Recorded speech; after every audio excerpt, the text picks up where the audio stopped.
training o humawak ng church. Of course, makakatanggap po sila ng ministerial certificate. Ito po ay patunay na sila po ay nag-aral ng atin pong ng pastoring. Okay? So, yan po yung kwan po natin.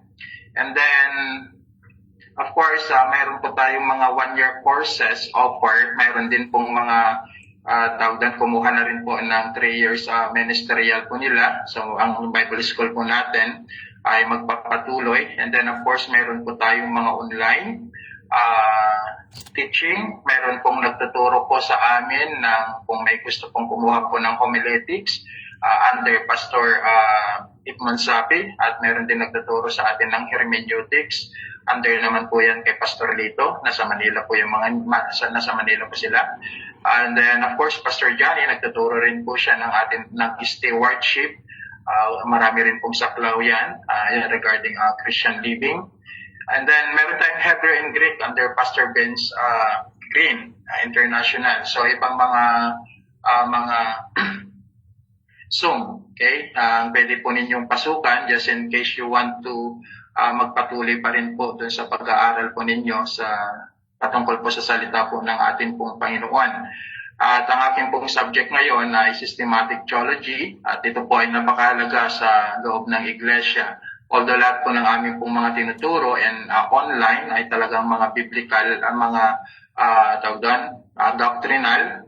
And then, of course, soon to be siguro, this coming October, makapag-open na rin po kami ng mga practical discipleship and also or tinatawag po nating practical theology. So, nahati po kasi yan sa pagtuturo po namin ay nahati sa dalawa. At lahat naman ng Bible School, ganoon din po ang patakaran ng at sistema ng pagtuturo. Meron silang tinatawag na practical theology at saka systematic theology. Both of these are important kasi ang systematic theology, it is a knowledge na ma-earn po natin patungkol po sa Diyos, patungkol po sa Kanyang salita. And then when we talk about practical theology, ito naman how to apply what we learn, okay, to the Word of God. So, katulad ng sinabi ko, yan lamang po. And then, dahil ang ating pong Bible School ay nag-ooperate pa lamang po for 1 year, kaya sa mga online classes po namin, hindi pa po kami naniningil, kaya sinabi namin love gift na lang. Yan lang po lagi po namin sinasabi. Okay, so, pero doon sa mga estudyante po natin, dito sa Tarlac, of course, mayroon po silang mga monthly payment po. Okay? So, tayo magpapatuloy na. Just in case may mga question pa po kayo mamaya, pray po kayo na magtanong even to our new institute. At pag-usapan po natin ngayon ang systematic theology. Pag sinabi po natin systematic theology, it is the orderly, coherent study of the Bible. It teaches organizing all biblical truth into a clear categories. So yan po yung systematic theology. So ito na-sturo ko na rin po sa mga unang estudyante as our introduction noong nakaraan. Pag sinabi natin systematic, ito yung alignment or chronological alignment ng doktrina sa loob ng iglesia. At lahat ng ito ay napakahalaga sa loob po ng church. At wala po dapat dito yung nalilihis. Unang-una yung tinatawag po nating bibliology, which is the doctrines of the Holy Scripture, kung saan po yan nanggaling.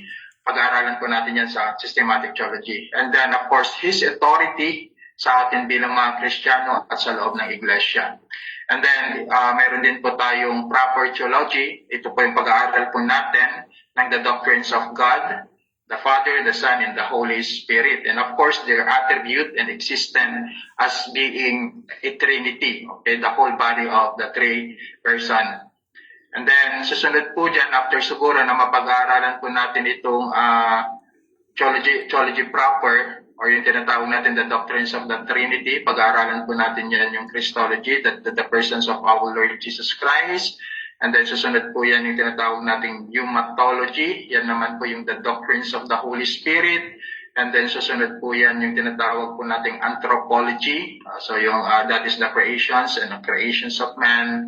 And then hamartology, the doctrines of sin.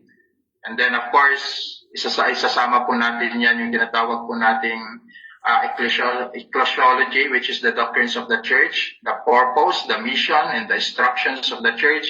And lastly, yung eschatology. So eschatology po ang ni-request po ng ating pong mga Bible school student sa Kamiling. So yan po yung subject ko nung nakaraan. And then talagang nakita ko naman yung interest po nila. So napakaganda po ito na malaman po ninyo. So lahat ng akin pong nasabi kanina na siyang isa lang po ang minor doctrine po dyan. Yung tinatawag po nating eschatology. So ibig sabihin, sa eschatology, tandaan po natin, kahit iba-iba po ang view ng marami, wala pong problema. Pero the rest na binanggit ko, dapat magkakaisa po tayo ng pananaw as being a church of God. No? So yan po yung pan po natin. Tandaan po natin. And then of course, bakit kailangan po nating pag-aralan ng systematic theology? Nasa introduction pa lang po ako bago po tayo pumunta sa aking ipinost dyan sa pan po natin.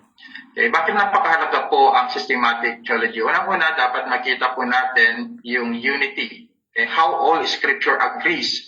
So hindi po pwede kasi na ang isang tagapagturo ng salita ng Diyos, although kahit na nagbabasa siya, ay tawag doon, pwede na kaagad. Hindi po ganoon ang pamantayan ng Biblia.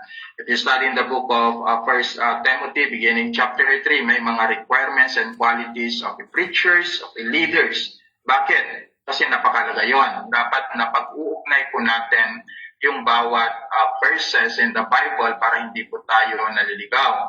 At hindi po ito isolated verses na ginagawa po ng marami, like other religions today. So makikita po natin, actually naituro ko rin po sa ating isang estudyante ang The Doctrines of the Code. So yun yung napakahalaga. Kaya dapat makita po natin kung paano mapag-uugnay ang banal na kasulatan sa isang turo. Kaya mayroon po kaming subject na Hermeneutics 1 hanggang Hermeneutics 4 para makita po natin yung paggamit ng bawat talata.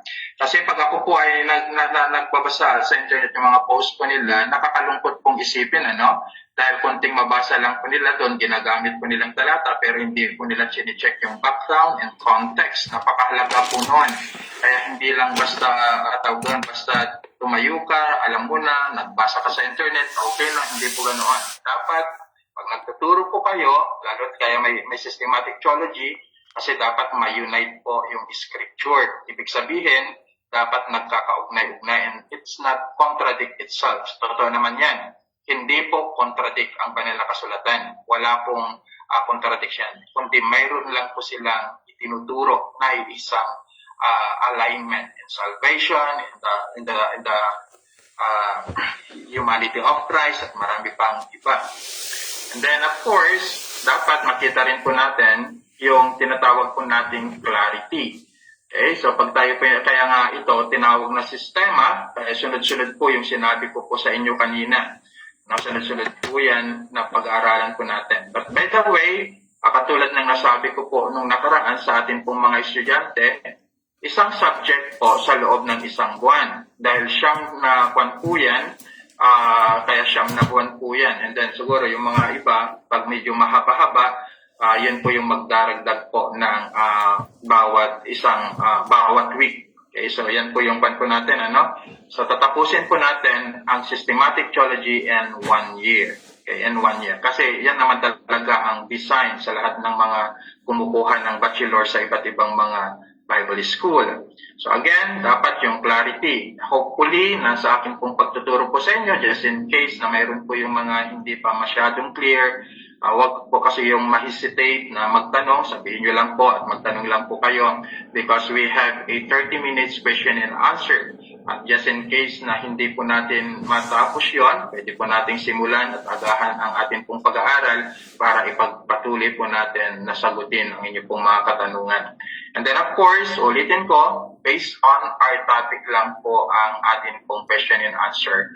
Kasi marami na rin po akong experience sa ating pong pagtuturo na even though out of topic yung mga tanong nila at sinasagot ko naman, napapahaba lang po yung kwento and then of course nauulit lang. Kaya mas maganda po if you have a question then based to our topic hanggat maaari. Okay, and then of course yung foundation. Of course, pag tinuturo po natin ang systematic theology, dapat tanggap po natin. That is the foundation. Of course, dapat yung unshakable faith po natin dito. Kasi itong itinuturo ko, ito po ay galing din po sa mga seminar and training program na inatiran ko na rin po through online and face-to-face. Galing po yan, kung mapapansin niyo po yan, ay galing po doon sa Trinity Baptist Church Discipleship Training Program. May mga pan po dito. Okay, so yan po yung mga makikita po natin. Kaya gagamit po ako ng mga materials na kung saan nagamit na rin po namin. And then ginagamit din po ng mga ibang mga Bible school as of now. Pero meron na rin po tayong mga materials na galing po mismo sa New Life. Okay? Pero hindi pa complete because napakarami po kasing mga subject po yan.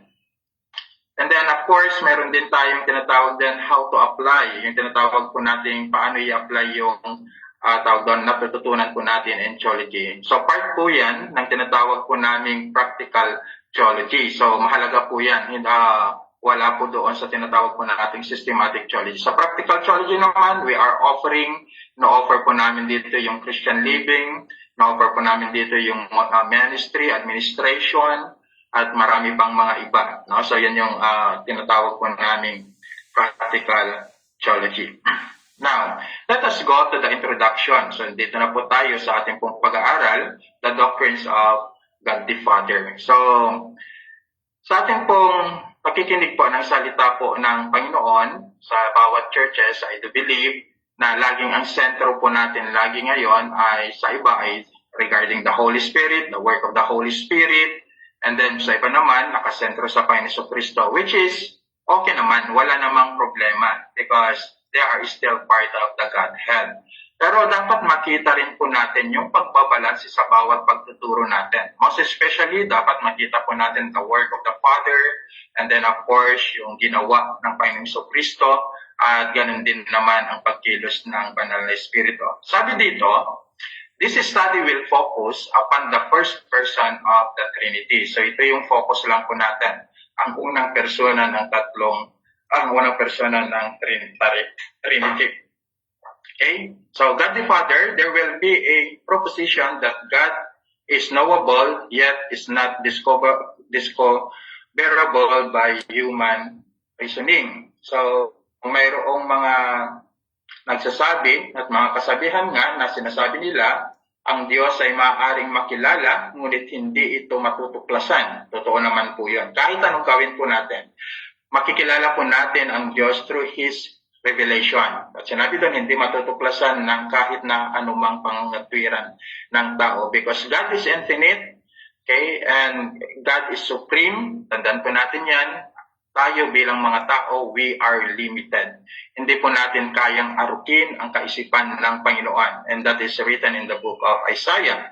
Na ang kaisipan ng Diyos ay hindi po natin kaisipan, higit na mas matayog, mas mataas ang kaisipan ng Panginoon. So, pwede naman po natin siya na madiscover, makilala. Okay? Pero kung ang pagbabasihan lang po natin ay tuklasin kung sino siya sa kabuuan ng kanyang pagka-Diyos, we are limited for that. So, ano yung dapat po natin maunawaan sa bagay na ito? So, tandaan po natin that God is known only by divine revelation. And although the work of creation, the providence revealed the existence of God, the ultimate source of a divine revelation in the Word of God. So, dalawang bagay na pwede po natin makikilala ang Diyos. Okay? So, God revealed Himself as existent and the three distinct persons, the Father, the Son, and the Holy Spirit. When we talk about God's revelation, may dalawa po yan. Yung tinatawag po nating general revelation and of course, yung tinatawag po nating special revelation. So, ito yung sinabi ni Thomas Aquinas, okay, sa isang theologian, na makikilala lang po natin ang Diyos sa dalawang aspeto ng kanyang pagpapahayag. Unatin ko, yung general revelation and of course, yung special revelation. Ano yung general revelation? God revealed Himself through His act of creations of the universe, such that at least some truth about God can learn by the empirical study of the nature, basic and of course in cosmology. So yung general revelation, pwede natin makilala ang Diyos sa pamamagitan ng ating pagkita, pagtingin, pagsisiyasat, pagsasaliksik sa lahat ng bagay na kanyang nilikha o sa bagay na ating nakikita.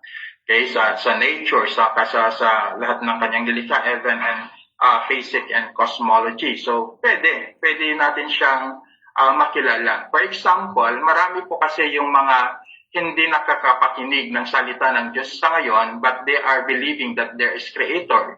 In some, sa anong paraan sila na nagbabase sa mga bagay na kamangha-manghang ginawa ng Diyos. Ang tawag po doon ay general revelation. So, yan po, kaya tinawag na general revelation yan, including po yan sa believers and unbelievers. For example, sa atin lamang po noon, nung hindi pa po tayo mananampalataya, sinabi ng ating mga magulang, nakikita naman natin sa kanyang mga nilikha, so pinaniniwalaan natin na mayroong Diyos nga. So, possible na ganoon. Pero may isa pang revelasyon ang Diyos, which is yung tinatawag nating special revelation.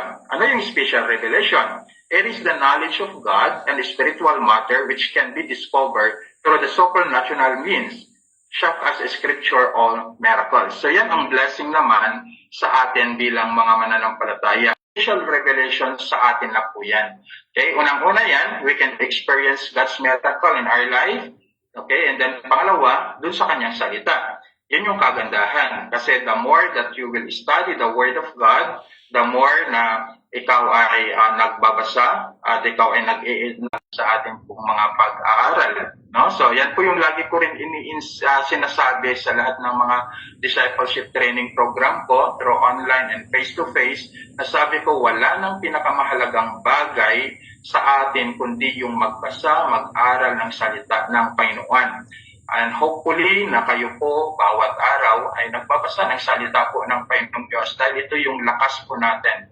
Yan po yung spiritual strength po natin. Paano na lamang pag hindi po tayo nagbabasa, di ba? So you need to study and read the Word of God. Bakit? Doon po kasi natin nakikilala ang Diyos. Okay? God revealed Himself in the Scripture. Ulitin ko, ang Diyos ay kanyang ipinahayag, kanyang ipinakilala ang kanyang sarili sa banal na kasulatan.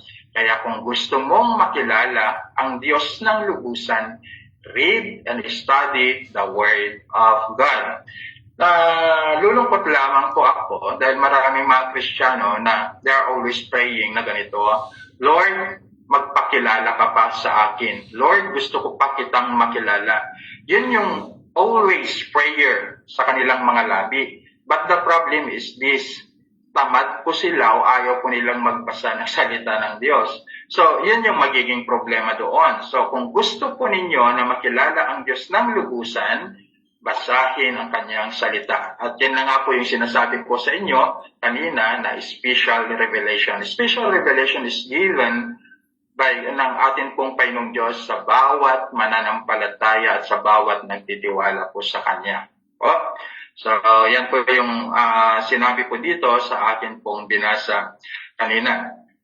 And then, of course, saan na po natin yung bibliography. So, let us go to the statement of the Trinity, the second London Confessions of 1689. So ito, doon sa group chat po na nagawa ko, i-add ko pa rin po kayo doon. Sa group chat na ginawa ko sa mga naunang estudyante po sa inyo, sinend ko po ito kasi magandang aklat ito Mayroon pong magandang aklat nito para makita nyo yung systematiko. So bibigyan ko kayo ng example at ito po yung babasahin po natin mamaya. Then, sino po ang magbabasa po dito sa Confessions of 1689? Can I request Sister Arian to read this paragraph? Okay po. In this divine and infinite being, there are three subsistences, the Father, the Word, or Son, and the Holy Spirit, of one substance, power, and eternity, each having the whole divine essence, yet the essence undivided. The Father is of none, neither begotten or preceding.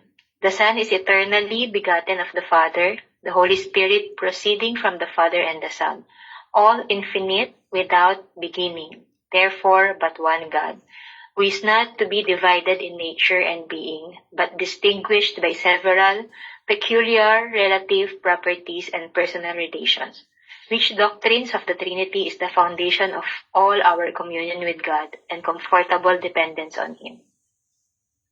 Okay, so yan, nakita natin So, babasahin pa po natin yan sa Tagalog. So, hindi ko makita niyo dito. So, dito sa, pakibasa ulit Sister Arian, dito sa number 3. Number 3, sa pinakababa. Ito yung pinakatagalog niya. So, kinuha ko po yan dito sa section 89, Confessions of Faith. Pakibasa ulit. Okay po. May tatlong persona sa iisang Diyos, ang Ama, ang Anak, at ang Banal na Espiritu. Sila ay isa sa kabuuan, sa kapangyarihan, at sa kawalang hanggan. Ang bawat isa ay ganap na Diyos, gayunman ang pagka-Diyos ay iisa at di inahahati. Ang buhay ng Ama ay walang pinanggalingan. Siya ang Ama ng kanyang bugtong na anak, na mula sa walang hanggan. Ang banal na Espiritu ay nagbuhat sa Ama at sa Anak. Ang tatlong personang ito ay isang Diyos na di mahahati sa kalikasan o buhay. Kinikilala ng banal na kasulatan ang kanilang pagkakaiba-iba sa kanilang personal na kaugnayan sa pagka-Diyos at sa iba't iba nilang gawain. Ang tatlong persona na iisang Diyos ay batayan ng lahat ng ating pakikipag-ugnayan sa Diyos. Okay, so nakita po natin sa English and Tagalog. So, napakalinaw po. Ang paniniwala po ng banal na kasulatan, mayroong tatlong persona. Yan ang Ama, ang Anak, at ang Espiritu Santo. At tandaan po natin, ang pagka-Diyos nila ay iisa. Always remember, ang pagka-Diyos nila ay iisa at di nahahati. So malinaw yan sa lahat ng talata. Kung babasahin niyo po dito, nasentira rin po ito. Lahat ng talata dito na nabanggit sa akin pong ibinigay sa inyo, ito yung patunay that they are united. Yung tatlong persona na banal na Diyos, sila ay isa sa lahat ng aspeto. Isa sila ng layunin sa paglikha, isa sila ng layunin sa tinatawag nating plano sa kaligtasan, isa rin sila ng layunin sa muling pagbabalik ng Panginoon Kristo, isa sila ng layunin para sa mga mananampalataya. Dito, hindi po natin pwedeng ihiwalay ang kahit isa sa kanila. Bakit? Sila po kasi ang bumubuo sa iisang Diyos. Ang sabi po ni Paul in the book of Romans chapter 16, sabi niya, they are the Godhead. So, ibig sabihin, napakahalaga ang bawat isa sa kanila. Bagamat mayroon silang may pagkakataon na iba't iba sila ng ginagawa, ngunit iisa ang layunin. Okay, so tandaan po natin, may mga pagkakataon na iba-iba po sila ng ginagawa, ngunit isa po sila ng layunin. For example, para maunawaan po natin, ang Diyos ang nagplano ng kaligtasan. Nakita ng Diyos Ama na hindi kaya ng tao na mamuhay sa kabanalan. Yun yung kanyang ginawa, He sent His Son. Ang ginawa naman ni Kristo ay kanyang inalay ang kanyang buhay sa krus ng Kalbaryo para maabot yung nais ng Diyos sa atin bilang mga tao. And then, ang banal na Espiritu bilang patotoo at patunay, sinilyuhan niya ang bawat mananampalataya na nanalig sa Kanya. That is in the book of Ephesians chapter 1 verse 13. So, nakita po natin, ang Diyos, tandaan po natin, may isang layunin, pagamat kung papansinin po natin itong tatlong persona na ito, may kanya-kanya silang gawain sa buhay nating mananampalataya. For example, again, ang Diyos, nung nagpasimula siya ng paglikha, ang Diyos ang nagplano, si Kristo ang gumawa, ang Espiritu ang tumapos. So yan po ay mababasa po natin in the book of Genesis chapter 1 verse 1 and 2 and of course in the book of John chapter 1 hanggang verse 3 and also in the book of Colossians chapter 1 verse 15 hanggang 18. So napansin po ninyo, iisa po yung tungo, iisa po yung kanilang layunin, yung kanilang purpose. Pero magkakaiba po sila ng pagkilos. So, yun yung kagandahan because they are united. Sila po ay nagkakaisa sa maraming aspeto sa lahat ng bagay. Nagkakaisa po sa ang Ama, ang Anak, at ng Espiritu Santo. Kaya ito, gusto ko na itong tawag doon, itong 1689, Confessions of Faith. Maganda ito pag makakuha po kayo ng aklat na ito. Just in case, kung may mga naibibinta. Okay, so let us go sa part 1 regarding the persons of the Father. Simula po tayo, the persons of the Father. Sister Jeneline, pakibasa ang A.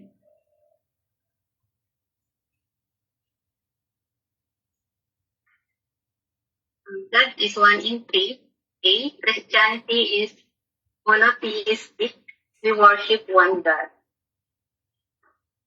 Nakikita po na Deuteronomy chapter 6:4. Hear, O Israel, the Lord our God is one Lord.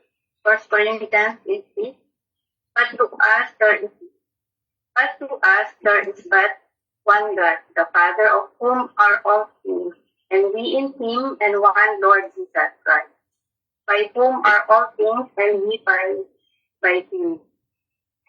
B. Pakibasa na rin. B. This one God exists as a plurality of personhood, the Father, Son, and Holy Spirit. Number 1, each personality is distinct from one another and capable of individual act. For example, the Father sent the Son, the Holy Spirit is sent by the Father, and the Son is loved by the Father, and the Father loves the Son.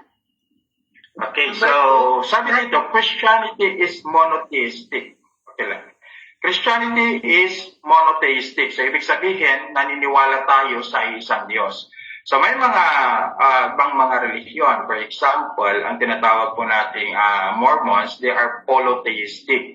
So polytheistic, naniniwala sila sa maraming Diyos. Kaya pwede nga ang isang tawag doon sumusunod sa kanilang doktrina ay pwede rin siyang maging Diyos. So that is one of their teaching.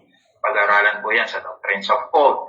And then, of course, mayroon din tayong tinatawag na theism, which that person not believing in God.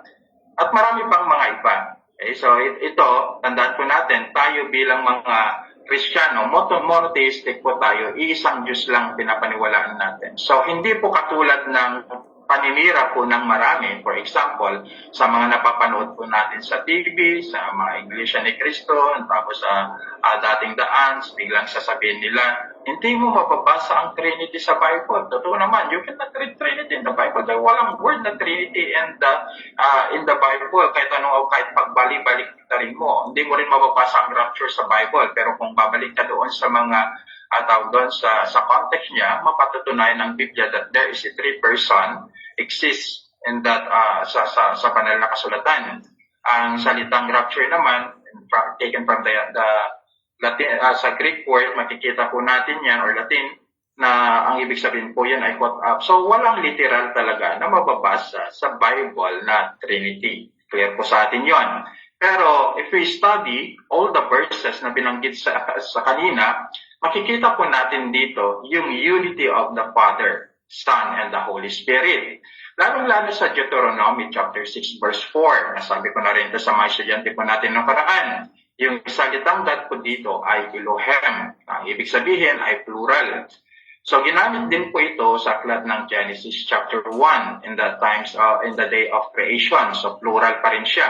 Kung mabasahin mo doon sa verse 2 ng Genesis chapter 1, mababasa po natin, and the Spirit of the Lord, okay, ay kumilos sa ibabaw ng tubig. So napakaliwanag doon. Papansinin po natin, mayroon po silang unity, mayroon po silang word.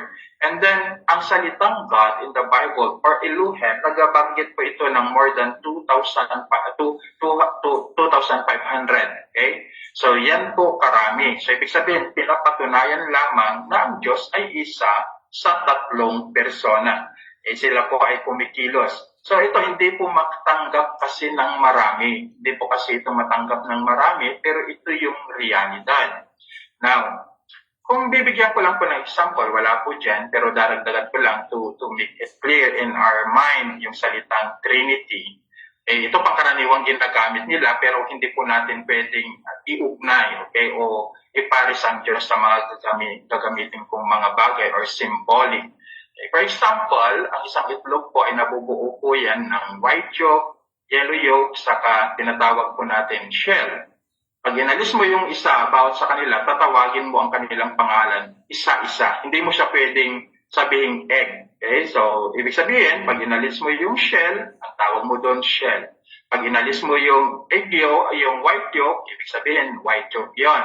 Pag inalis mo yung yellow, ganun din ang pangalan niya. Pero pag binuo mo ang kabuuan nito, ang tawag doon ay egg. So, ibig sabihin, may pangalan siya, naiisa.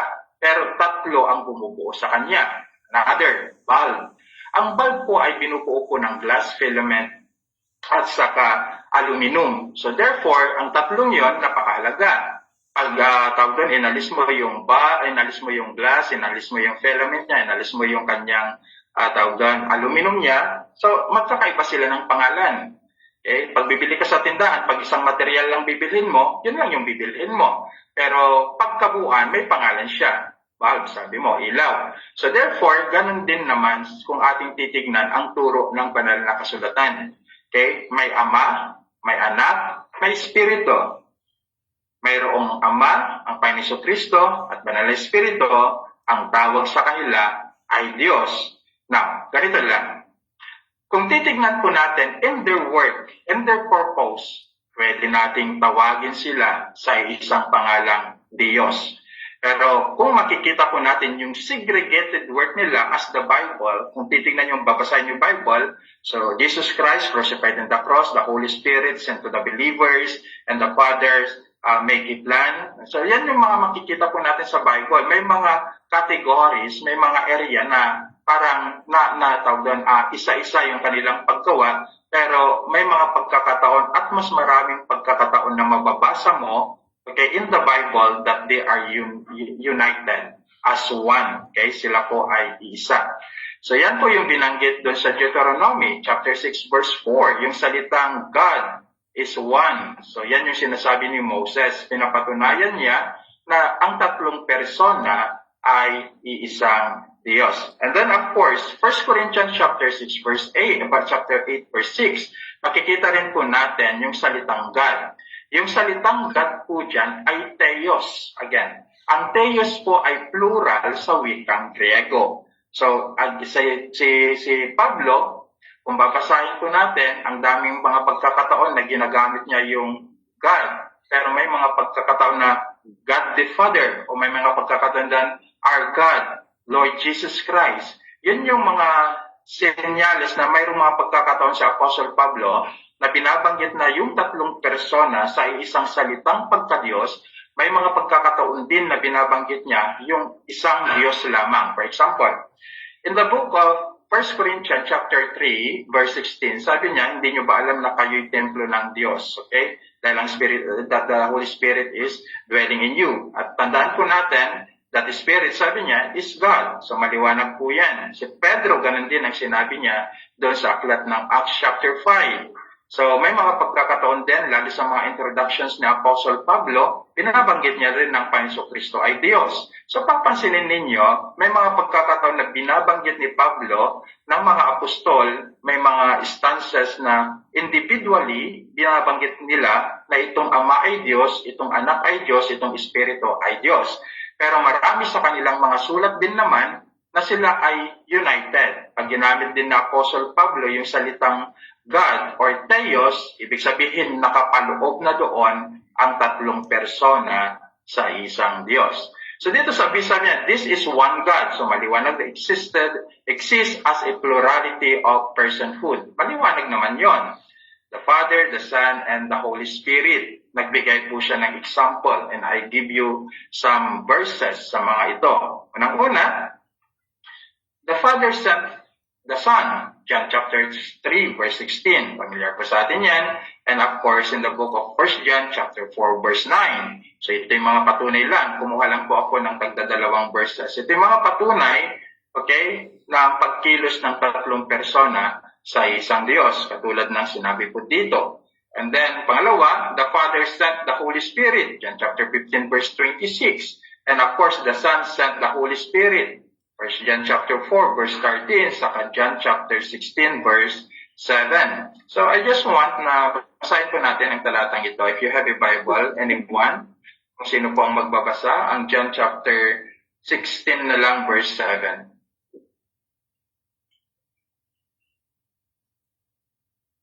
Meron po. 16:7. John 16:7.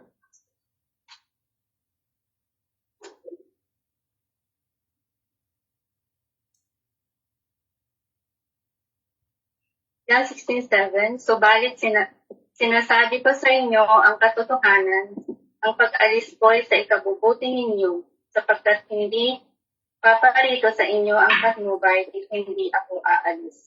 Ngunit pag-alis ko, isusugo ko siya sa inyo. Okay.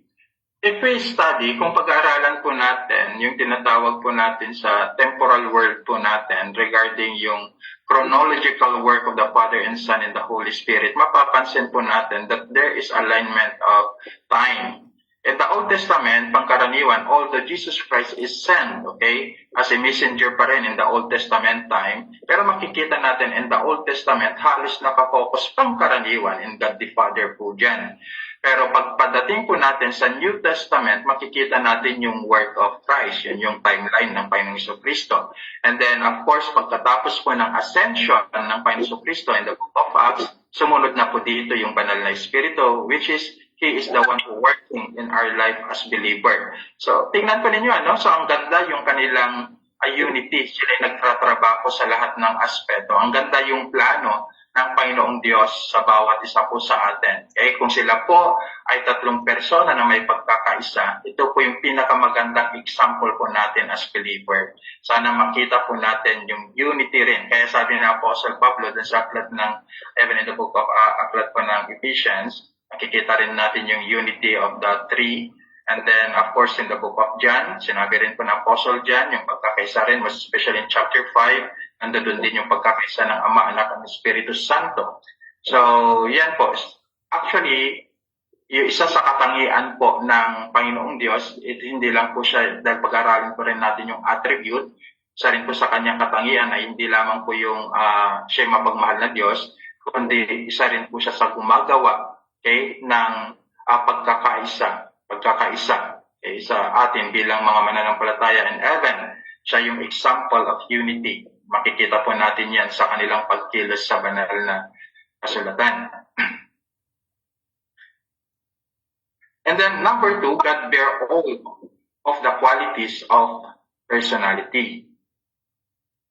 He is an intelligent, rational, moral being. He is a reasonable being, capable of determining his own course of life. So ang Diyos po natin, tandaan po natin, siya ay isang matalino, sabi dito, makatwiran at moral na sa lahat ng bagay na may kakayahang mag-isip ng wasto at magtakda ng kanyang sariling niyang landas at buhay. Now, ito yung difference natin.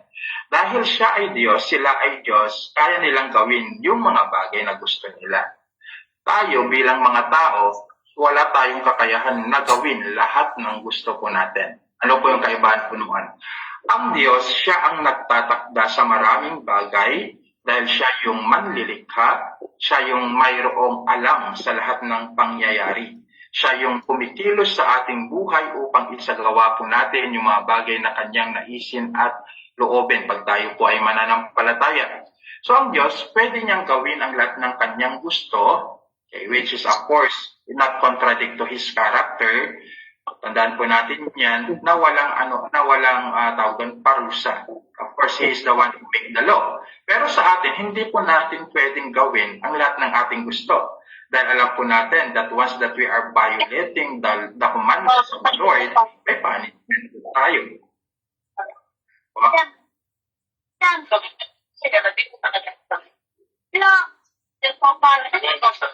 Sir Lourdes, napakimute po yung...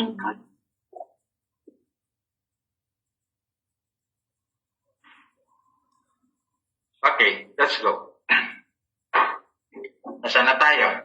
Okay, so ulitin ko, ang Diyos po ay matalino, pinakamatalino sa lahat, pinakamakatwiran sa lahat. Alam niya yung moral na bagay because He is the one who made the things. And then siya yung tayo doon, may kakayahan na mag-isip ng wasto. Okay? May akda sa lahat ng bagay. Maging ang ating landas, ang Diyos pa rin ang may total. And then sabi dito, God is self-conscious. He has a self-awareness. So, ang Diyos ay may kamalayan sa kanyang sarili. Tandaan po natin yan, sa kanyang sarili. Ang Diyos ay kumikilos, alam niya yung kanyang mga ginagawa sa bawat isa po sa atin, alam niya yung kanyang mga panukala. Yan po ang atin pong Panginoon na sinasamba. See, sabi na, each of the three persons of God is of the same essence and is not inferior to the other essence. So, ang Diyos po natin, hindi po sila tawag. So, yung tatlong persona, tandaan po natin, may kanya-kanya silang likas, diwa, at hindi po tawag doon, nagkakahigitan. Okay? Sila'y parehas na makapangyarihan, sila'y may parehas na ginagawa, sila'y parehas na Diyos. So, hindi po natin pwedeng ilas kahit sino sa kanila. Mayroong isang doktrina na napakinggan ko din sa internet, nasabi po nung isa, ang Diyos Ama ay pinakamakapangyarihan at pinakamataas. Mas mababa lang kunti si Jesus Christ at ganoon din ang Banal na Espiritu. I think that kind of teaching is wrong. Kasi ang ginagamit po nila is in the book of John chapter 13. So makikita po natin, nasabi po ng ating pong Panginoon Kristo, sabi niya doon that the Father is greater, is He, greater in I, sabi po doon. So, yan po ay, ang sinasabi po dito ng Panginoon Kristo, it's not about their position as God. Okay? It's not about their positions as God. It's not about their power as God din. Hindi po yun sinasabi ng Panginoon Kristo. Hindi yung kanilang pagkaba-Diyos, hindi yung kanilang pagkamakapangyarihan, hindi po yung essence po nila, hindi po yun yung kanyang tinutukoy. Kundi ang tinutukoy niya, it is the positions. Okay? It's the positions of the Father bilang Ama lang. Parang ganito lang, sa loob ng tahanan, tayo lahat ay matatawag na tao, pero meron po tayong ama at anak. Pero siya'y parehas pa rin na tao. Ganon din naman sa Diyos. They are the same God. At gumagawa rin po sila ng sarili. Kung papasundin po natin, sinabi ko kanina, mayroon din silang kanya-kanyang pagkilos, mayroon silang kanya-kanyang gawa, ngunit lahat ng kanilang pagkilos at gawa ay tumutungo lamang sa isang layunin. So, ang Diyos ay bilang isang respeto, of course, He is the Father, and we know that our Lord Jesus Christ is the Son. So, in positions, yes, sa position. Pero doon sa salitang pagka-Diyos, no. Kaya mali po yung interpretasyon po nila na sasabihin nila na ang Diyos Ama ay mas makapangyarihan kaysa sa anak. At sasabihin din nila na ang anak ay mas makapangyarihan sa Ama o ang anak ay mas makapangyarihan sa Banal na Espiritu. Hindi po tinutukoy po ng Banal na Kasulatan yung kanilang paghihigatan sa isa bilang Diyos at bilang makapangyarihan. Kundi ang tinutukoy po ng bawat isa in the Scripture, ang tinutukoy po doon is their positions lang as being respect. Kung makikita po natin doon sa Banal na Kasulatan, okay, na sinabi mismo ng Panginoon Kristo ng kanyang Ama higit na dakila, ang binabanggit niya po doon ay kanyang paggalang sa Panginoong Diyos Ama. At kung papansinin po natin, ganun din naman ang sinabi ng Panginoong Diyos sa kanyang anak in Hebrews chapter 1. So, kung titingnan po ninyo, kung mayroong pagrespeto, paggalang ang ama-anak sa ama sa aklat ng John chapter 13 and even in John chapter 16, mayroon din namang paggalang at pagrespeto ng ama doon sa anak which is found in the book of Hebrews chapter 1 beginning 5 hanggang 8. So mapapansin ninyo, sa lahat ng aspetong ito, halos makikita mo yung kanilang pagkakapantay-pantay. So hopefully na yun po ay maging clear po sa atin. Pag pinag-usapan po natin ang pagiging pagka-Diyos po nila, they are all the same. They are all powerful. They are all infinite. They are all immutable. Lahat po sila. Kasi sinabi mismo diyan na hindi maaari na nakakahigit ang isa. Even in they have the same essence. Okay? While hindi po nakakahigit po yung isa sa kanila. And then pakibasa, Brother Natsuki.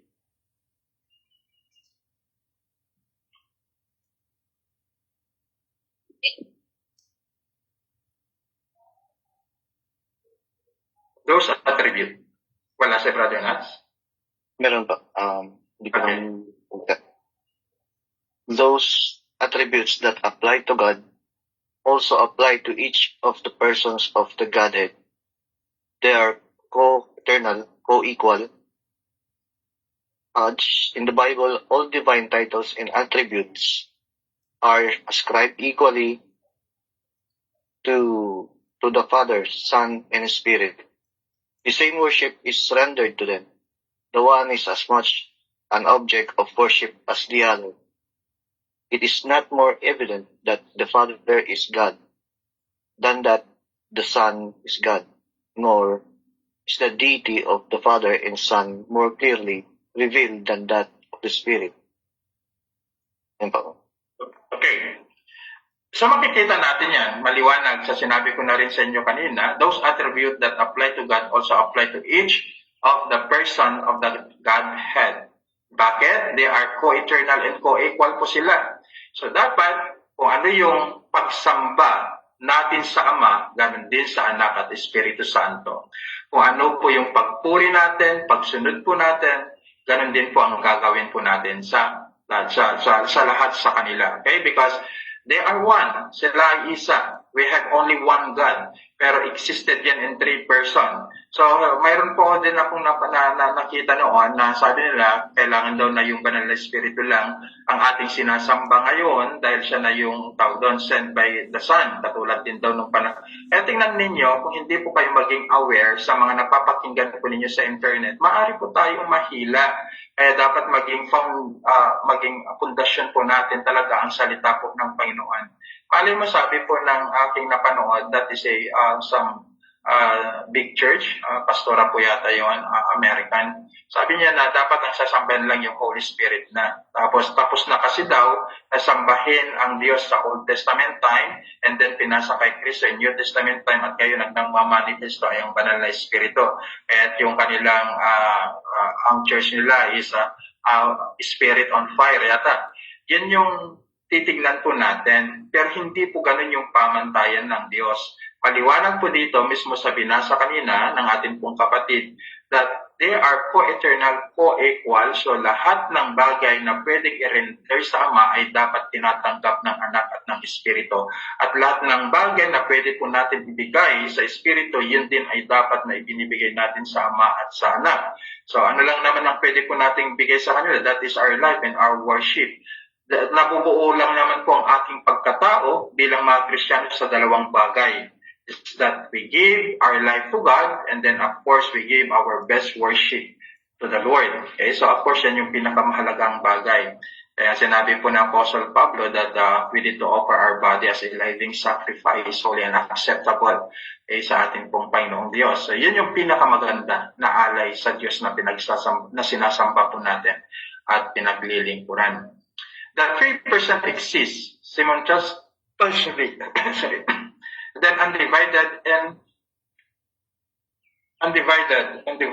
person. So, ang tatlong persona, kumikilos po sila na magkakasama at umiiral po silang iisa. Yan po yung sinabi po dito sa A. So, sila'y kumikilos na magkakasama, umiiral po sila na iisa. So, ano ibig sabihin nun? Katulad ng sinabi ko na rin po sa inyo kanina, na itong tatlong personang ito, ang Ama, ang Anak, ang Espiritu Santo, sa lahat ng programa, sa lahat ng kanilang ginawa, they are one. Hindi po sila gumagawa ng kanilang sarili lang. Kaya kung may bababasa po kayo sa Biblia, na parang ang Diyos ang kumikilos, isa lang po yun, ang tungo pa rin yun. Mayroon pa rin gagawin ng Anak at ng Espiritu to make that plan as one. Yung mga programa po nila, yung kanilang mga plano, yung kanilang layunin, isa lamang po yan. Okay, so yan po yung pakatandaan po natin. So let us go to the attributes of God the Father. Share equal by the Son and the Holy Spirit. Take note. Okay, yung attributes na ito, ganun din po yung attributes ng Anak at ng Espiritu Santo. Pero itong mga nabanggit po ito ay patungkol po doon sa Ama. Ngunit may mga talata rin po tayong gagamitin na iba sa Anak at ng Espiritu Santo.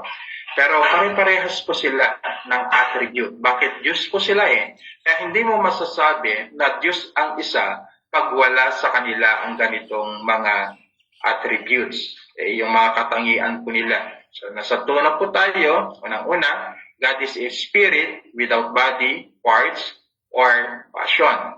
Tandaan po natin, ang Diyos po ay espiritu, wala po siyang katawan, wala po siyang part, wala po siyang passion. Pero lang tayong mababasa sa Biblia na parang mga ginagamit na metaphorical po doon sa mga pagbanggit po, even in the book of Psalms. So makikita po natin din at mababasa yung mga bagay na yon. Pero it is clear, even in the book of John, ang Diyos po ay Espiritu. So let us go. Sabi dito, God is not bound by any physical existence. He does not possesses a body. Sana maging clear po sa atin yan. Every reference to physical attribute is an anthropomorphism. So, ibig sabihin, ang lahat, tinatawag po nating attribute na tumutukoy lamang doon sa may physical ay anthropomorphism na mayroon siyang katawan. Okay, mayroon siyang katawan. Kung papansinin po natin, even in the book of John, chapter 1, verse 18, ang Diyos ay hindi pa nakikita ni numan. Okay. Sabi dito, no man has seen God at any time, the only begotten Son, which is in the bosom of the Father. He declared him. So, no one. Hindi rin po siya nakita ni Moses, kahit na mabasa niyo po yan sa aklat po ng Exodus chapter 32, verse 32, na sabi niya, show your presence. Alam niyo yung mga ganyan tawag doon, may mga ganyang mga doktrina. Sabi nila, may nakakita na si Ama sa Ama. Sabi nga, si Moses, di ba nagpakita sa kanya? Nakita nga ni Moses yung kanyang likuran. Alam niyo yan yung pagkilos po ng Panginoon. That is Jesus Christ, His pre-existent po ng Panginoon Kristo. Ang Panginoon Kristo lang ang pwede po nating makita sa Old Testament time, sa New Testament time, even the times of Apostle, and even the times that we are resurrected in heaven. Clear ko lang po ito. Si Kristo lang po ang makikita po natin. Even the Father, hindi po natin makikita. Hindi po natin makikita ang Ama, kundi ang Anak, because ang Anak, ang eksaktong representations na po ng ating pong Diyos Ama. Kung ano yung nakikita natin sa Anak, yun ang makikita natin doon sa Ama. And then a lot of verses in the New Testament, most especially in the book of John, na laging binabanggit ito ng Panginoon Kristo. I think that is in John chapter 14, na sinabi niya, hindi ka ba naniwala sa akin? Nakita mo na ako, nakita mo na rin ang Ama. So at marami pang mga instances na ganyan. At ang tanging makikita lamang sa Ama, tanggapin man po natin o hindi, ay ang Anak. So may mga nagsasabi kasi, I want to go in heaven, gusto kong pumunta sa langit na, dahil gusto kong makapiling ang Ama, Anak, at Espiritu Santo. Again, if we study, darating po tayo dyan sa pag-aaral po natin ng tinatawag po natin the doctrines of Christology o pag-aaral patungkol kay Kristo, hindi rin po natin kasama ang Ama. Ang kasama po natin ay ang Anak. So, dapat maging kwan po natin yan. So ito ang pinapaliwanag ni John, chapter 1, verse 18. Walang sino mang nakakita sa Ama kundi ang Anak. So ito ay maliwanag. At sana makita po natin yung pinaka-concrete evidence po dito ni John na sumulat, that is John the Beloved, pinapatunayan niya na walang sino man nakakita sa Ama kundi ang Anak. So therefore, doon sa aklat naman ng Exodus chapter 32, maliwanag na hindi po ang Ama ang nagpakita kay Moses. But that is only the pre-existence of Christ bago siya magkatawang tao. Kaya kung papansinin ninyo, si Kristo talagang siya na isugo. Siya ang sugo pa rin doon sa Old Testament. Siya pa rin ang sugo sa New Testament. And even the second coming, siya pa rin yung sugo. Wala pong ibang sugo kundi si Kristo. Maliban kay Kristo, mayroon pang banal na Espiritu sa panahon lang po natin. Sa panahon lang po natin. But during the time of the second coming of Christ, of course, si Kristo ulit ang babalik. So sinugo siya sa Old Testament, sinugo siya sa New Testament, and then in the second coming of Christ, isusugo pa rin si Christ. Siya lamang po yung sugo na sumusunod sa lahat ng pinag-uutos sa kanya ng Diyos Ama. Then sabi rin dito, every physical manifestation is known as a theophany. The burning bush, the smoke of Mount Sinai, and also the pillar of fire and the cloud. Itong theophany po ito, hindi po ang Ama. Ang theophany po dito ay ang Anak, to make it clear po sa inyo. So dito, makikita natin yung manifestation. Bilang Diyos ang pinag-usapan kasi po natin dito. So siya yung nagpakita kay Moses, that is in the book of Exodus chapter 3, and then siya at chapter 6, and then siya rin po ang nagpakita doon sa Mount Sinai, siya rin po yung pillar of fire and cloud by night. Sino yun? Panginoon Kristo. Kaya ang sinabi ko sa inyo kanina, siya ay sugo na sa Old Testament time. Ito, mapag-aralan niyo po ito pag pag-aralan na po natin ang the doctrines of Christology. And then next, of course, God is transcendent. Okay, God is transcendent. So, maaari siguro dito po tayo magtatapos. God is transcendent. So, ang Diyos ang pinakakapangyarihan, pinakamataas sa lahat. Wala nang iba. Kaya ang Diyos po natin, pinakamarunong, pinakamatalino, pinaka-supreme, okay, name it. Sabihin na po natin ang lahat ng pinaka, ang Diyos po natin, except in negative. Okay, so He is above this material world. God could have continued in eternity without making Himself known to His creation, and we would not have known. He can only be known by self-revelation. Okay, so sa Matthew chapter 11, verse 27, all things are delivered unto me, sabi mismo ng Panginoon Kristo, to my Father, and no man knoweth the Son but the Father. Pansinin nyo, no one knoweth the Son but the Father. Neither knoweth any man the Father, save the Son, and he who to whomever soever the Son will reveal to him. So, ibig sabihin yan, makikilala lang po natin ang Diyos Ama sa pamamagitan ng kanyang salita at ng Panginoon Kristo kung saan siya magpapakilala. Actually, in the doctrines of salvation, napakaganda pong itong pag-aralan. Sa soteriology po natin ito babanggitin. Pero ang focus natin dito, pinapaliwanag ng Panginoon Kristo na walang nakakilala sa Ama, kundi sa akin, kundi ako lang. At sinabi rin ng Panginoon Kristo, wala rin nakakilala sa Anak, kundi ang Ama. Then, pangalaw sinabi po diyan, makikita po natin, at ang tanging makakilala lang sa kanila ay kung saan sila magpapakilala. Alam niyo po, dito na tayo mag-i-end, at pagpapatuloy po natin yung God is eternal. That is the blessing to every believer sa atin po bilang mga mananampalataya. That God revealed Himself to us. Yan na po yung pinakamalaking pagpapala na tinanggap po natin sa buhay natin ito at sa mundong ito. Yung makilala at nagpakilala ang Diyos sa atin sa pamamagitan ng kanyang mga salita at sa pamamagitan ng kanyang Espiritu at ng atin pong Panginoong Jesucristo. Diba? So, hopefully, nasa patuloy po nating pag-aaral po ng systematic theology ay lalo pa po tayong lalalim doon sa kanyang mga salita. And then, narako na po tayo doon sa question and answer, katulad po ng atin pong napag-usapan that we have at least 30 minutes na pagbubulay-bulay sa atin pong naging talakayan. May mga tanong po kayo? At kung sakaling may malabo, please ask a question. Siyempre, hindi ko naman po alam kung nalabuan kayo o naguluhan o di kaya okay naman. So, anyone, mayroon po kayong mga tanong? The table is open now to our question and answer.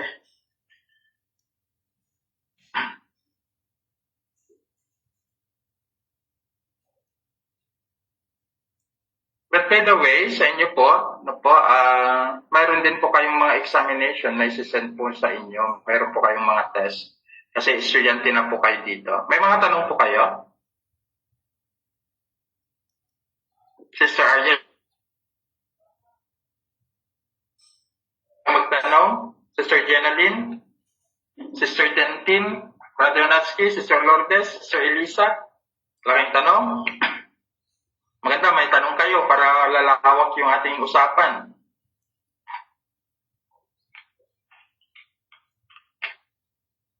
Wala po, Pastor. Maliwanag po. Salamat. How about yung dalawang estudyante natin from Singapore? How about the Sister Jenaline, Sister Arian?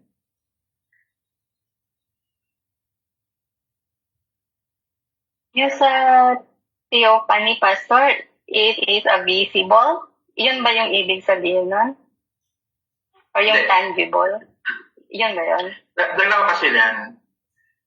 Ang theophany kasi dyan, ang tinutukoy dyan, it's our Lord Jesus Christ because God, ang Panginoon Kristo ay nagkatawang tao, maliban lang doon. And then of course in Old Testament time. Ang theophany, ang ibig sabihin ng theophany, Diyos na nagkatawang tao. At mayroong isa pang tawag dyan, if you study in the doctrines of angel, yung tinatawag naman nilang angelology, ang tawag naman ay angelopany. Ang angelopany naman po, ang tawag doon, anghel na nagkatawang tao. So I just want to make it clear to. Yung angelopany, kung papansinin ninyo, di ba, sa Genesis chapter 6, makikita natin na nag-asawa ang mga anghel, anak ng taong tawag sa kanila. So sila yung nagkaanak sila ng mga nipilim. So angelopany yun, nagkatawang tao sila. Kung isipin mo, kung babasahin mo lang din, parang napaka-imposible, no? Pero because the Bible is clear teaches po na mayroong pag-asawa ng mga anghel, yung mga angel na yun ay nagkatawang tao. Kaya they able na nagkaroon ng relasyon doon sa tawag doon sa mga tao that time. Ngayon, sa Theophany naman, our Lord Jesus Christ, siya ay nagkatawang tao. Okay, thank you, Pastor. Kaya po, Pastor, yung word na Theo. Amen. Diyos na nagkatawang tao yon. Kasi, pangalawa, hindi po kasi natin pwedeng makita ang Diyos kahit kailan. Even the Israel is, tawag doon, nagkaroon sila ng fear. Ayaw nilang makita ang Diyos. Kaya nga doon sa nagsalita ang Diyos sa Mount Sinai, sabi niya, itago mo kami kung nalang makipag-usap sa Diyos, sabi ng mga Israelita, dahil natatakot kaming makita ang Diyos dahil baka kami ay mamatay. And that is true. Sino mo makakita sa mukha ng Diyos o sa presensya ng Diyos ay mamamatay. And that, ganyan kapangyarihan ang atin pong Panginoong Diyos. So yung kanilang pagiging anyo bilang Diyos. So no one, walang nakakita kahit sino man yung kanilang pagka-Diyos. Maliban sa pamamaraan nila na sinabi doon mismo na si Kristo ay nagkatawang tao. So, able na. Kasi si Kristo nagkatawang tao. Dahil kung hindi siya nagkatawang tao, hindi rin po natin siya makikita. So, yan po yung realidad. No? So, hopefully na nagkaroon tayo ng konting idea. And then, mapag-aralan nyo yan sa doctrines of Christ, yung Theophany, yung pagkakatawang tao ng Panginoon Kristo. Tapos, hindi naman natin saklaw ang angelopany. So, ito nasaklaw na yata yan sa pagtuturo ko po sa Israel po noon regarding the doctrines of angels, kung naalala po ninyo. Kaya po yan? May tanong po Okay yata na po, si thanks. Luke Anong tanong? sa message po. Sa message, tingnan natin. Hindi ko mabasa. Saan yung message niya dito? Yung sa trader. Chat? Sa chat ba? Sa chat? Okay. Nasa busy ako, Pastor, may tanong ako. When we pray, ang address natin ay sa Malhats. Dahil isa, so pa.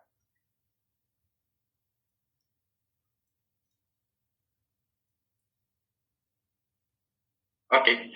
So, it depends upon dun sa, kasi generally term, tandaan natin, na ang pagbibigay papuri natin sa Diyos, depende yan kung ang pagtukoy natin sa salitang Diyos ay yung plurality. O, diba, napag-aralan natin yan?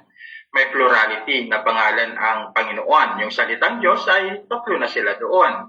Okay, so if you want to worship, may tinatawag nating secret, may mga song kasi, if you study the song, for example, ang laging nababanggit na lang doon ay Panginoong Jesucristo, and di nababanggit yung kanilang pagka-Diyos. So ang pinupuri lang nila doon ay Panginoong Jesucristo. Wala namang masama. Pero dapat as being tawag doon, bilang sumasamba, bilang nananalangin, dapat tandaan natin na tawag doon, laging kasama yung tatlong persona sa ating pagsamba sa Panginoong Jesucristo. Now, ganito lang. In our prayer, sabi ni Sister Lourdes, saan naka-address? Saan mga naman talaga naka-address? Totoo naman yon. Pero nag-i-end tayo, bakit ito yung sinabi mismo ng Panginoong Jesucristo in the book of John chapter 14 and even chapter 16 and even in chapter 15 that we need to, tawag doon, hingin ninyo sa aking pangalan, sabi niya. That is the conclusions of our prayer. Totoo naman yon.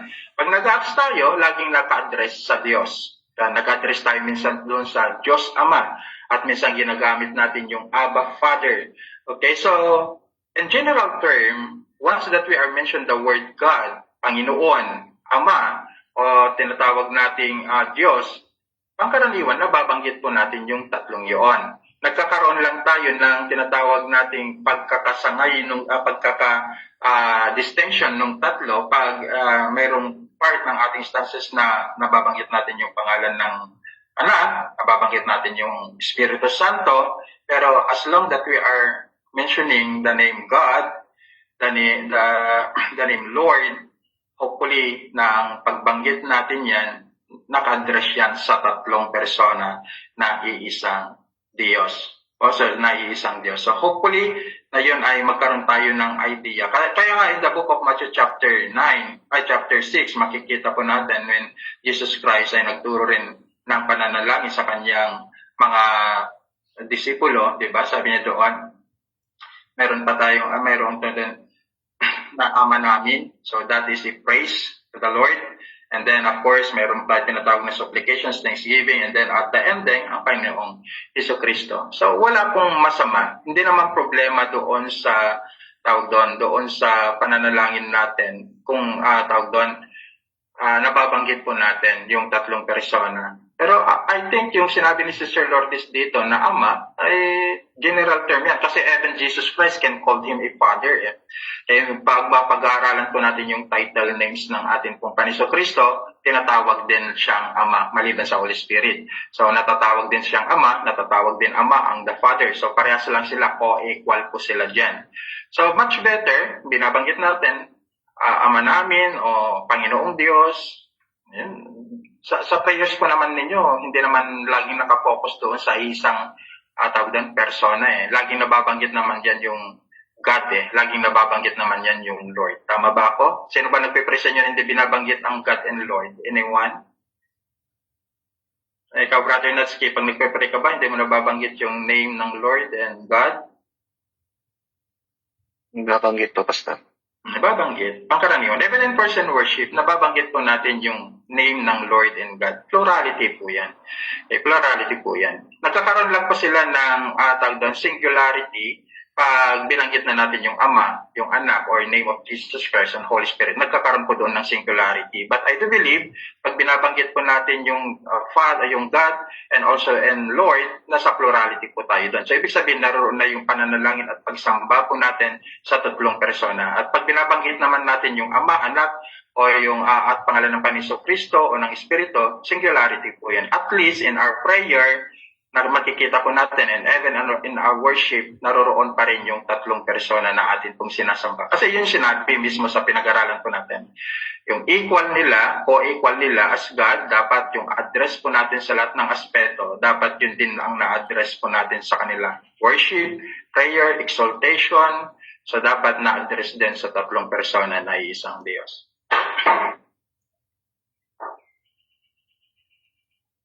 Kaya po yan, Sister Lourdes? Anyone? May tanong pa? O further explanation pa? Okay, salamat, Sister.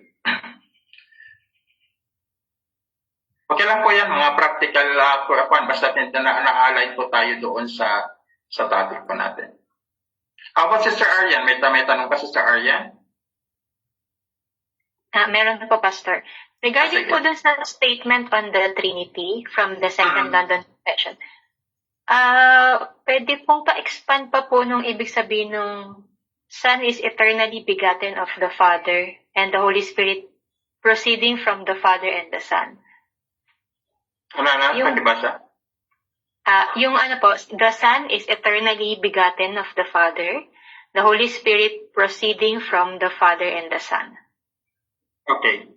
So, ang binabanggit lang Sister Arian diyan ay pinapatunayan lang ng galing. So, sa isang lugar, sa isang trono. So, of course, the Father is in heaven. So, therefore, Christ came on earth from heaven, which kung saan yung lugar ng Ama. Ganon din naman yung Espiritu, ganon din ang pinagmulan niya. Minsan, yung salitang bigatin kasi, sinasabi yan na yung iba, ginagamit din nila yung sinapupunan or the bosom, etc. Pero isa lang po yung binabanggit dyan ng Panginoong Diyos. If you study the context of the scripture, even in the book of John, ang binabanggit po dyan, pag sinabi ni Christ na galing ako sa Ama, ang tinutukoy niya ay yung lugar niya sa langit bilang Diyos. At tinutukoy niya rin yan yung kanyang pagka-Diyos kung saan siya nanggaling. Of course, they have a throne in heaven kung saan yung above ng kanilang pagka-Diyos bilang tatlong persona, yun yung binabanggit. Diyan mismo.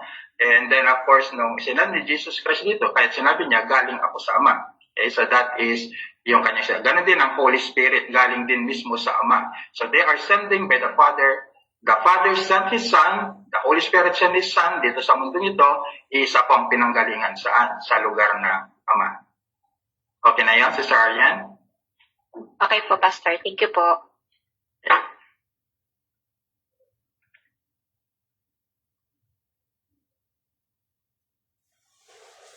Anyone? May oras pa po tayo. Mahaba pa yung question answer natin. Yan kung wala, announcement po tayo.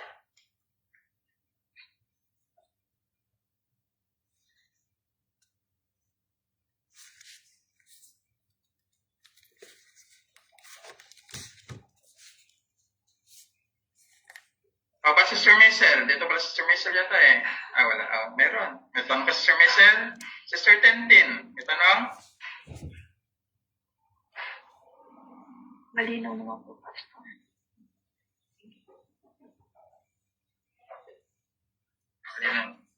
So, ayaw ko kasing iwan yung ating subject na may mga katanungan po kayo kasi pag nag-proceed na po tayo at maliban lang po yung may maiwang mga question answer po dito, diretso po tayo sa mga subject po natin.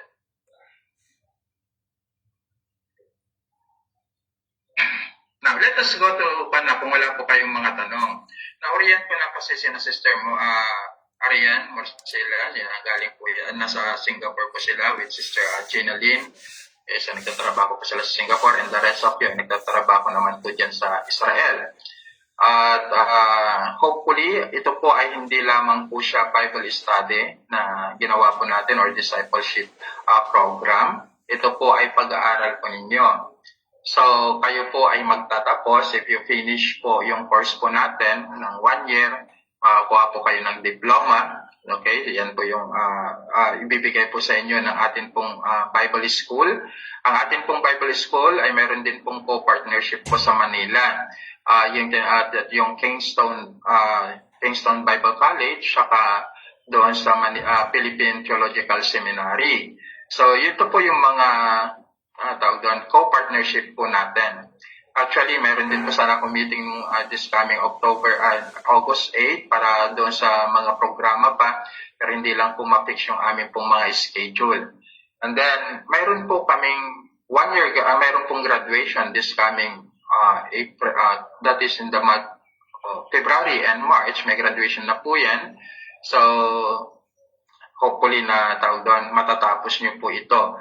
Pero dahil nagsimula po kayo ng ng August, matatapos po kayo ng August. So, except po yung mga naunang maging estudyante ko, kung anong month po sila. So, dahil kung sakali man na hindi po kayo maka-attend ng ating pong physical na graduation, huwag po kayong mag-alala. We will send to you ang inyong pong mga diploma and even your certificate. Just in case certificate lang po ang kukunin po ninyo. So, mayroon po kaming tinatawag na meron pong 3 months program, 6 months program, saka 1 year program ang New Life Christian Fellowship, New Life Christian Bible Institute po natin. So, meron po kaming 3 months program. Ang subject po namin po dyan, pero ito lamang po yung mga sertipiko. Meron nandiyan po yung music ministry or yung tinatawag po nating music and worship. Paano po yung pagpili po ng mga kanta na dapat kantahin, yung pag-awit ba natin, naka-address talaga sa Diyos, ano ba yung biblical na pamantayan ng Diyos ng totoong pagsamba. So, maganda rin po yun na magkaroon kayo ng idea, lalo na kung nasa worship team po kayo. Meron din po kaming meron din pong tinatawag na short discipleship training program. Yan po ay nasasaklaw po yan ng 3 months saka 6 months na pag-aaral po ninyo. At marami pa pong iba sa mga kwan po namin. Meron din po kaming counseling, kung sino yung gustong magkwan po ng counseling. 6 months naman po yung counseling. Okay, biblical counseling po yun.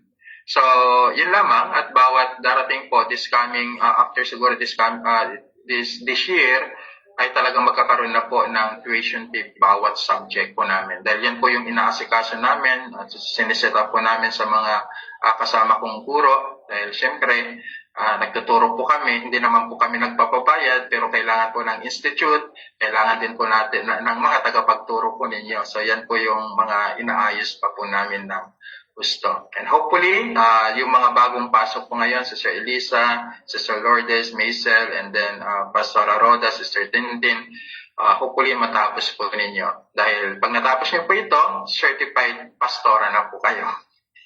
Hindi lang po workers, but certified po kayo. And then, if you want to, kung gusto niyo pong magkaroon ng iba't ibang ministry, pagdating ng araw, acceptable po yan, diploma na may bibigay or certificate na may bibigay po sa inyo. So, yan po yung mga part po natin sa institution po natin.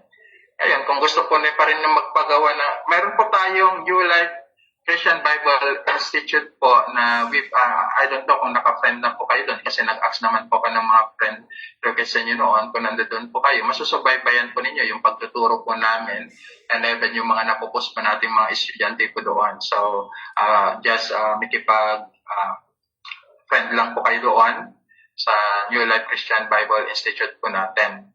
And then, pag-pray po natin, this coming 2027, of course, magkaroon po tayo ng church and Bible school, kahit simple lang at maliit pa. Basta importante, mayroon na po tayo. Yan po yung pinakamaganda. International po tayo. Ulitin ko po, under din po ito ng Bible Expository International by Pastor or Reverend Benz Green. At siya po ang nagtuturo ngayon ng Hebrew and Greek. Hebrew and Greek, saka yung apologetics po ang kanyang itinuturo ngayon. And then, ulitin ko, si Pastor Lito naman, nasa hermeneutics po sila, homiletics po yung isa at yung isa ay stewardship. So, ano man yung mga courses na gusto nyong kunin, I think kailangan po kayong add sa group chat na ginawa ko para makita nyo rin po yung mga ibang mga courses na dapat po ninyong makuha just in case na gusto nyo pong kumuha. So, yan lamang ang atin pong announcement. So, anything? Pastor, Yes. gusto ko lang po i-ask kung yung sa worship ministry po, anong pong month? Para po masabihan ko po yung... Siguro po, kasi ang pan namin, October talaga kasi parang sasabay din sa mga semestral ganoon. So, yan po yung pan namin, October or, yes. And pwede nang magkaroon ng, tawag doon, ng orientation end of month of September para October makapagsimula, eksakto December, tapos na po sila. 8 sessions lang kasi yan, 2 months. Depende yung haba. Kung mas marami ang tanong, mas mahaba yung oras na magagamit, syempre hahaba rin po yung pan po natin. Basta 8 sessions lang po yung nakalagay sa aming mga manuals na matatapos po namin yung pagtuturo. 8 sessions, so ibig sabihin, 2 months per session. And then, 1 hour lang po talaga kami nagtuturo. Yan po yung pan po namin, naging patakaran. No? So, kahit sina Pastor Lito, kung gusto niyo pong mag-in sa kanyang expository preaching, 1 hour din po silang nagtuturo. 1 oras lang po kami nagtuturo. And then, ito, inad ko lang po yung question and answer dahil baka meron po kayong mga katanungan, lalo systematic theology po ang subject po natin. Bali, may 3 pong student na papasok, Pastor, from Singapore. Sa worship ministry. Sa worship. Sige. So, ibang pan na yun. Ibang pan na. So, just i-prepare na lang. Thank you. Yun yung kanila. Sa worship natin, ang pinaka-focus sa worship, mapan po yan. Unang-una, yung attitudes and characters of sa mga musicians natin, and of course, how to select a biblical song. So, maaaring may matatamaan, pero yun yung realidad. So, hopefully na yung mga papasok yan ay magkaroon sila din ng mga idea. Kasi hindi lang basta kanta kasi kanta ng church. Yun yung maling idea po ng marami. Yan yung maling kaisipan. Na basta't na-compose, merong God na nabanggit, okay na siya. No? Kailangan makita natin at ma-determine natin ano ba yung pang-motivational. Ganyan ba ginagawa? I think Natsuki and Aryan, mga music ministry, yung mga yan dapat na-determine natin yung mga segregations ng mga kanta. Kasi katulad sa atin, mayroong mga children ministry, may mga pambatang kanta at marami pang mga iba. So, yun yung mga focus. Okay, so, and then of course, hindi naman po kami makapagturo ng music na tugtugan dahil hindi naman tayo sa actual. So, more on lecturing and lessons lamang and how to develop our relationship in God as being praise and worship leader or music team in the church. at makikita nila yung importance ng music team inside the church. Kung yun yung kukunin nilang kurso. Mayroon din mga nagre-request na, pero sabi ko kay Pastor Johnny, siya yung mahahawak siguro sa Sunday school teacher. So, medyo pagod din ako pagpan. Kaya tama lang po yung 2 beses po ako magturo sa isang linggo. So, yung teacher po ng music ministry is kayo po. Ako na magtuturo siguro yan. Pero lang, kung gusto nyong maghanap ng ibang teacher. Kayo na lang po. Muna. Okay, so wala nang tanong. So can I request to sino ba?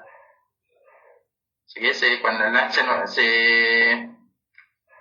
Brother Natsky na lang ang magko-close sa atin ng prayer. Kung wala na po kayong tanong, okay, i-close na po natin ang ating pong pag-aaral. At hopefully na next po natin na pag-aaral ay pagpapatuloy po natin yan. And I will assure you na sa pag-aaral po natin, going excited po pag medyo papalalim po tayo. Sa ngayon po, dahil nasa proper theology pa lang po tayo, kakaunti lang po yung mag-question po dyan dahil alam naman po natin na pangkaraniwan, yung the doctrines of the Trinity na papakinggan po natin, parang mga dagdag kaalaman na lamang po yung ibang mga nasasabi ko. Pero pagdating po siguro natin sa ibang mga subject po ninyo, ay mas marami pa po kayong maituturo at malalaman, mas marami pang mga katanungan. So, okay, kung wala na po kayong tanong, Brother Natsky, can I request na ikaw naman ang mag-close sa prayer? Sino bang nag-open kanina? Okay po. Okay. Sige po. Tayo po'y manalangin. Dakil ng Diyos, makapangyarihan po sa lahat. Lord God, purihin po ang pangalan po. Purihin po kayo, dakilain po ang inyong pong pangalan, Panginoon. At muli po, napapasalamat po kami, Panginoon, sa aming pong napag-aralan ngayon. At naway ito po ay umpisa pa lamang po ng aming pong pagkilala sa inyo, Lord God. At gabayan niyo po, Panginoon, ang aming pong butihing pastor na patuloy po siyang makapagturo ng maayos. Gabayan niyo po at palakasin niyo pa ang kanyang pong boses, Panginoon. At Lord God, ganoon din po ang kanyang pong pamilya, Panginoon. Nandun din po ang inyong pong panggabay, Lord God. At ng mga nandito po ngayon, gabayan niyo po kami, Panginoon, sa aming pong pag-aaral na ito po ay tumimo sa aming pong puso, isipan, Panginoon. At siya po aming may sa pamuhay, Lord God. At yun po, Panginoon. Patuloy niyo po kaming i-bless, Panginoon, ng karunungan, Lord God. At ito po ay Amen. God bless, Lord God. Sa iyo po, Panginoon, ang pinakamataas na papuri at pagsamba sa pangalan po ng aming pong Panginoong Hesus at ang gabay po ng inyong pong banal na Espiritu. Amen po. Amen. Salamat, Brother Natsky. Again, next Tuesday po, 9 p.m. pa rin po ang simula po ng atin pong pag-aaral ng Systematic Theology. So, hopefully na meron po kayong natutunan. Again, kung meron po kayong mga agam-agam, just send me a message. Pwede naman personal, pwede naman po dito. Pero mas maganda po kung dito po kayo para sa ganun ay meron din mga mapag-aaralan din po ang mga makikinig po sa inyo. Okay, God bless po sa ating lahat. Hopefully, nasa next. God bless po. Salamat po, Pastor. See you again next Okay. week. God bless everyone. Salamat Okay. po. Okay, bye, Pastor. Bye-bye. Bye-bye. God bless po. Bye. God Thank bless you po. po. God bless.